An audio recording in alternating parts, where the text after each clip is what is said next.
आज गोटे बहुत सुंदर ओडिया रचना नहीं कि जार नाम है ऋतुचक्र। এই রচনাটি কেবল দশম শ্রেণী বা হাইস্কুল ପିଲାମାନଙ୍କ ପାଇଁ ନୁହେଁ, ଏଇଟା କଲେଜ ଛାତ୍ରଛାତ୍ରୀମାନଙ୍କ ପାଇଁ ମଧ୍ୟ ଏହା ଉପଯୋଗୀ ଅଟେ। ଆବଶ୍ୟକ ପଡ଼ିଲେ ଏହା ଚଳିତ ଦଶମ ଶ୍ରେଣୀ ବୋର୍ଡ ପରୀକ୍ଷାରେ ମଧ୍ୟ ଆସିପାରେ। ତ ଚାଲନ୍ତୁ ଡେରି ନକରି ଆରମ୍ଭ କରିବା ଋତୁଚକ୍ର। ସମୟର ସ୍ରୋତ ଅବିଶ୍ରାନ୍ତ ଗତିରେ ଆଗେଇ ଚାଲିଛି। କେଉଁ ଅନାଦି କାଳରୁ ଅଦୃଷ୍ଟ ଶକ୍ତିର ଇଙ୍ଗିତରେ ଷଡ଼ଋତୁ କ୍ରମାନ୍ୱୟରେ ଧରାବକ୍ଷରେ କ୍ରମ ଆବର୍ତ୍ତମାନ କରି ଚାଲିଛନ୍ତି। ଗ୍ରୀଷ୍ମ ପରେ ବର୍ଷା, ବର୍ଷା ପରେ ଶୀତ, ଶୀତ ପରେ ବସନ୍ତ ଋତୁ ଧରାବକ୍ଷରେ ପଦାର୍ପଣ କରିବେ। ଋତୁମାନଙ୍କର ଆବିର୍ଭାବ ଜନିତ କାରଣରୁ ମର୍ତ୍ତ୍ୟଭୂମିରେ ସ୍ୱର୍ଗୀୟ ସୁଷମାର ସଞ୍ଚାର ଘଟେ। ଋତୁଚକ୍ରର ଘୂର୍ଣ୍ଣନ ଫଳରେ ପଲ୍ଲୀ ପ୍ରକୃତି ବିଶେଷ ପ୍ରଭାବିତ ହୋଇଥାଏ।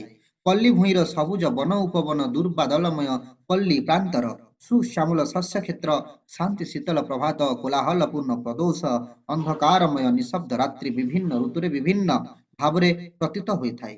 କବି, ଭାବୁକ ଓ ଦାର୍ଶନିକଙ୍କ ପ୍ରାଣକୁ ପଲ୍ଲୀ ପ୍ରକୃତି ଯେପରି ଆକୃଷ୍ଟ କରି ସରଳ ପଲ୍ଲୀବାସୀଙ୍କୁ ମଧ୍ୟ ସେହିପରି ବିମୋହିତ କରିଥାଏ। ଉତ୍କଳୀୟ ନବବର୍ଷର ଅଭିନନ୍ଦନ ଘେନି ପୃଥିବୀ ବୁକୁରେ ଅବତରଣ କରେ ରୁଦ୍ର ସନ୍ନ୍ୟାସୀ ଗ୍ରୀଷ୍ମ। ତାର ଉଦାସୀନ ରୁକ୍ଷତା, ପୁଷ୍ପହୀନ ନିଷ୍ପ୍ରାଣ ବନାନୀ ପ୍ରାଣରେ ବ୍ୟଥାର ଦୁର୍ଦ୍ଦମ ଆବେଗ ସୃଷ୍ଟି କରେ।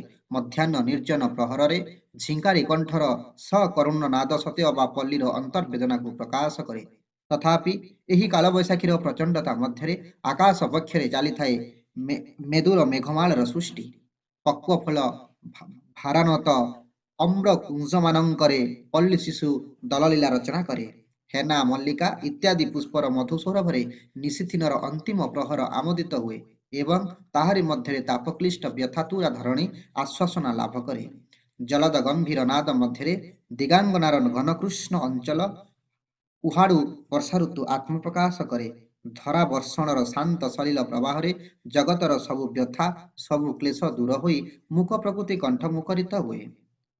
ପଲ୍ଲୀର ନିରସ ଧୂସରତା ଉପରେ ଶ୍ୟାମଲିମା ଆଚ୍ଛାଦିତ ହୁଏ। ଆନନ୍ଦ ଚପଲ ବନାନୀ ଜଲ କଲ୍ଲୋଳରେ ସତେ ଯେପରି ଆତ୍ମହରା ହୋଇ ପଡ଼ନ୍ତି। ମାଟିର ମଣିଷ ଚକ୍ଷୁ ଖୋଲି ସୃଷ୍ଟିର ନବୀନ ସ୍ୱପ୍ନ ଦେଖେ। ନଦୀ, ନାଲ, ପୁଷ୍କରିଣୀମାନଙ୍କର ଅଙ୍ଗେ ଅଙ୍ଗେ ଫୁଟିଉଛେ ପ୍ରମତ୍ତ ଯୌବନ। ପଲ୍ଲୀର ସ୍ନିଗ୍ଧ ଶ୍ୟାମଳ ରୁଚି ମଧ୍ୟରେ କିଆ, କେତକୀ, ମାଳତୀ ପ୍ରଭୃତିର କମ୍ର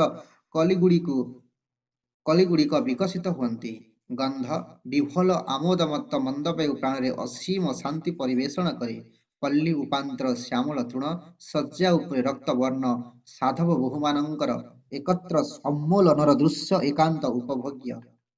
ଏହିପରି ଅଜସ୍ର ଅବିରଳ ଧାରାବର୍ଷଣ ମଧ୍ୟରେ ବିକଶିତ ବନରାଜିର ସଜଳ ଗନ୍ଧରେ ବିଦାୟ ନିଏ ବର୍ଷା ପ୍ରକୃତି। ତତ୍ପରେ ବିରାଜମାନ କରେ ନିର୍ମଳ କାନ୍ତି ସ୍ନିଗ୍ଧ ପ୍ରଶାନ୍ତ ଶରତ। ସଜ ଶେଫାଳିରେ ଆଞ୍ଜୁଳି ଭରି ମାତୃତ୍ୱର ପୂର୍ଣ୍ଣ ଗୌରବରେ ସେ ବିକଶି ଉଠେ। ଜ୍ୟୋତ୍ସ୍ନା ସ୍ନାତ ରଜନୀରେ ଶରତ ସୁନ୍ଦରୀ ହସି ହସି ବିହ୍ୱଳ ହୋଇ ପଡ଼ନ୍ତି। ନଦୀ ପଠାସ୍ଥିତ ଧବଳ କାଶବନରେ ଗ୍ରାମ୍ୟ ସୀମାରେ ଶସ୍ୟ ହ୍ରଦର ତଟ ଦେଶରେ ଗୋଟି ଗୋଟି ହୋଇ ଅସୁମାରୀ ସବୁଜ ଢେଉ ଲୁଟି ପଡ଼ନ୍ତି। ଉପରେ ନିର୍ମେଘ ନୀଳ ଆକାଶର ପ୍ରଶାନ୍ତ ଛବି ତଳେ ଦିଗନ୍ତ ବିସ୍ତାରୀ ସବୁଜ ଶସ୍ୟ କ୍ଷେତ୍ର। ଆକାଶ ପୃଥିବୀର ଏହି ବିଚିତ୍ର ସମନ୍ୱୟ ମଧ୍ୟରେ ଅପୂର୍ବ ପ୍ରାଣଶକ୍ତି ସ୍ଫୁରିତ ହୁଏ। ପକ୍ୱ ଧାନର ସ୍ୱର୍ଣ୍ଣ ବିଭା ମଧ୍ୟରେ ଅନ୍ନପୂର୍ଣ୍ଣା ହେମନ୍ତ ଲକ୍ଷ୍ମୀ ଧରିତ୍ରୀ ବକ୍ଷକୁ ଓହ୍ଲାଇ ଆସନ୍ତି। ଏତିକି ବେଳେ ଉତ୍କଳୀୟ ପଲ୍ଲୀବାସୀଗଣ ନିଜର ନନ୍ଦିତ ହୃଦୟ କୁସୁମର ମାଲ୍ୟାର୍ପଣ କରି ତାଙ୍କର ଅର୍ଚ୍ଚନା କରନ୍ତି। ଦିଗେ ଦିଗେ ଆନନ୍ଦ ଉତ୍ସବର କଳରୋଳ, ହେମନ୍ତର ପୂର୍ଣ୍ଣ ଯୌବନର ଦୀପ୍ତି, ପ୍ରଭାତୀ ଆଲୋକର ଶ୍ୟାମ ଦୁର୍ବାସେଜରେ ଦୀପ୍ତିମାନ ଶିଶିର ବିନ୍ଦୁଗୁଡ଼ିକ ବିକ୍ଷିପ୍ତ ମୁକ୍ତମାଳ ସହ ଦ୍ୱନ୍ଦ୍ୱ ସୃଷ୍ଟି କରେ। ହେମନ୍ତ ବିଦାୟ ନିଏ, ତାପରେ ଆସେ ଜରତି ଶୀତଋତୁର ନିରସତା। ପାଣ୍ଡୁର ଧରଣୀ ଉପରେ ନିର୍ମମ ଶୀତର ଦୁରନ୍ତ ଉତ୍ତର। ବାୟୁ ଅବିରତ ପ୍ରବାହିତ ହୁଏ। କାଶବନର ମଧୁର ହାସ, ଶେଫାଳିର ପୁଲକିତ ଗନ୍ଧ କେଉଁଆଡ଼େ ବିଲୁପ୍ତ ହୁଏ। ନଦୀ ପଠାରେ ସୁନା ଫୁଲିଆ ସୋରିଷ କ୍ଷେତରେ ମଧୁହାଟର ସୃଷ୍ଟି କରେ। ମାଟିର ମଣିଷ ଘେନେ ମାଟିମାର ଶ୍ରେଷ୍ଠ ଆଶୀର୍ବାଦ।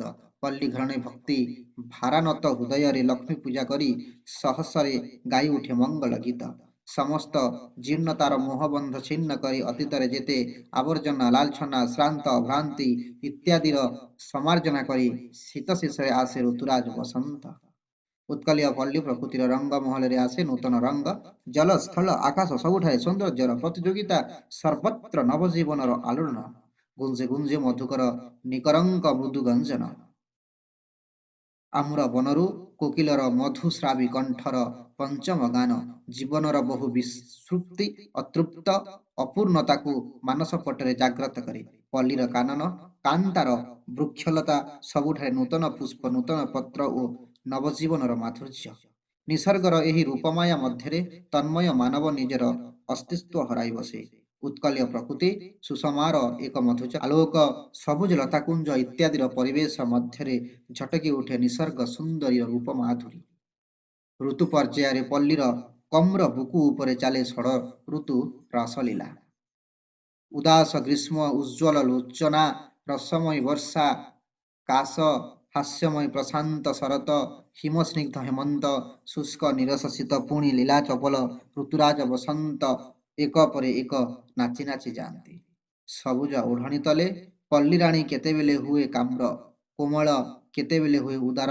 पुणी केतेबेले अबासे हुए गंभीर किंतु आज आउ पल्ली जीवनर पूर्व सौरभ नाही शरतर मनोहरी माधुरी होइछि क्षयोर्ण हेमंतर स्वर्णाभ शस्य क्षेत्र होइछि शस्य शून्य पुणी विलंबागत प्राबुट्र कार्पण्य आनिछि उत्कलीयर भाग्य विडंबना ଯନ୍ତ୍ରାଣୁଗାମୀ ମାନବ ପଲ୍ଲୀ ବିମୁଖତା ଯୋଗୁଁ ଷଡ଼ ଋତୁରେ ପଲ୍ଲୀ ପ୍ରକୃତି ଏବେ ହେୟ ଓ ଅବହେଳିତ। ତ ଫ୍ରେଣ୍ଡସ୍ ଏହା ଥିଲା ଆଜିର ଓଡ଼ିଆ ରଚନା ଋତୁଚକ୍ର। ଭିଡ଼ିଓ ଯଦି ଭଲ ଲାଗିଲା ନିଶ୍ଚୟ ଭାବରେ ଚ୍ୟାନେଲଟିକୁ ଲାଇକ୍ ସେୟାର ଏବଂ ସବସ୍କ୍ରାଇବ୍ କରନ୍ତୁ। Thank you.